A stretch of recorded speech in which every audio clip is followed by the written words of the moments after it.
So your first rule for smarter interval training is going to be to choose your moves wisely. So for a couple reasons. First one being safety. No matter what, whether I'm doing 20 to 30 seconds, I want to choose exercises that I know my client can accomplish safely throughout that period of time. And then interval after interval, because obviously as we get fatigued, our body starts to break down. Good example for that would be the fact that maybe burpees aren't a great exercise for everybody, right? Getting into this position right here, first off, flexibility might not be there for everybody to do it well. So I want to think about my specific client. Is this a good one for them? Because it might not be for each client.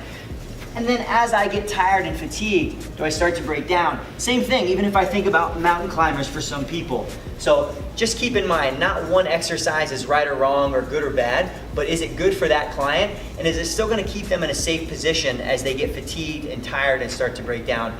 The second reason is going to be thinking about how much muscle mass does the exercise actually use. So if I can think about, going with battle ropes in a big full body slam motion versus small hands back and forth, right? I'm still working my body, I'm getting some conditioning and endurance, but it's going to have a more impactful effect if I'm using full body exercises. Another example would be jump rope, right? If I'm jumping rope as I go through, I'm still relatively, localized in the muscles that I'm using. So think about using full body type exercises to get the most impact out of your interval training, and make sure you're choosing exercises that are safe for your client. Rule number 2, don't overdo the volume.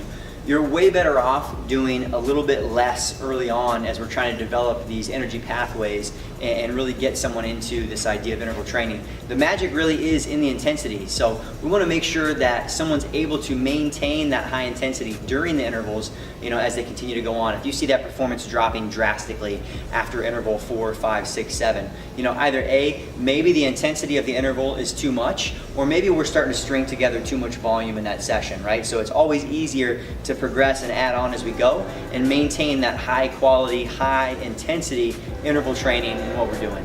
Rule number 3 is start with more recovery. So really kind of adding on to that last rule, we talked about starting with less volume. We want to make sure that people are getting the recovery time that they need in between these intervals. So again, whether you're out running on a track, doing sprints, you're in on a cardiovascular piece of equipment, or you're doing some sort of bodyweight exercise, we want to make sure that we've got enough recovery time in between rounds in order to get our intensity back up to where we're looking to have it, okay? So initially for someone, that might mean resting 3 times as long as they're actually working.